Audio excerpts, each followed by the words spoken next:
Ganitong sopas naman ang lutuin nyo minsan mga kanoypi.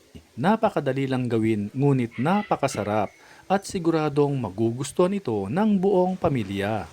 Una nating gawin ay magpainit ng mantika sa isang kawali. Kapag mainit na ito, gisahin na natin ang sibuyas at bawang. Gisahin natin ito hanggang sa ito ay aromatic.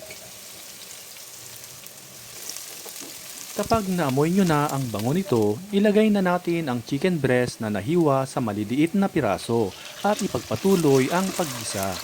Paki-comment naman mga kanoypi saang lugar kayo nanonood para alam namin kung saang lugar nakaabot ang video na ito.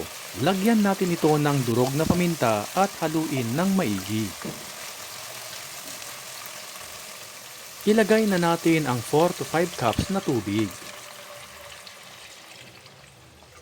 Ilagay na rin natin ang carrots. Takpan at hintayin kumulo.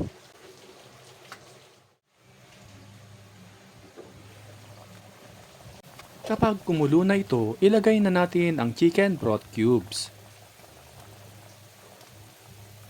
Ilagay na rin natin ang sweet corn in can. Siyempre, maglalagay rin tayo dito ng repolyo. Lagyan din natin ito ng slurry mixture, combination of water and cornstarch.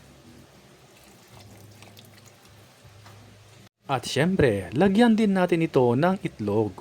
At haluin ito ng maigi. By the way, shoutout nga pala kay Ma'am Felomena Maniling Aquino from San Francisco, USA, Ani Panganiban from Humilog, Agusan del Norte, at Abay William from Dumaguete City, Negros Oriental. Takpan at hintayin kumulo. Kapag kumulo na ito, taste and adjust. Timplahan ng asin at paminta kung kinakailangan.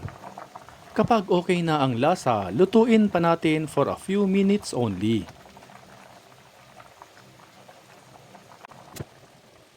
At finally, luto na ang ating sopas. At bago natin ito hanguin, lagyan muna natin ito ng onion leaves at halu-haluin.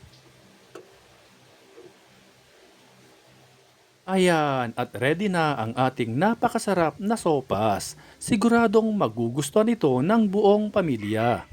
Napakasimple lang gawin ngunit napakasarap. Kaya ano pang hinihintay nyo mga kanoypi? Itag at ishare nyo na ito sa mga friends at family ninyo. At sa lahat ng ating avid followers and viewers worldwide, maraming salamat po sa inyong walang sawang pagsuporta.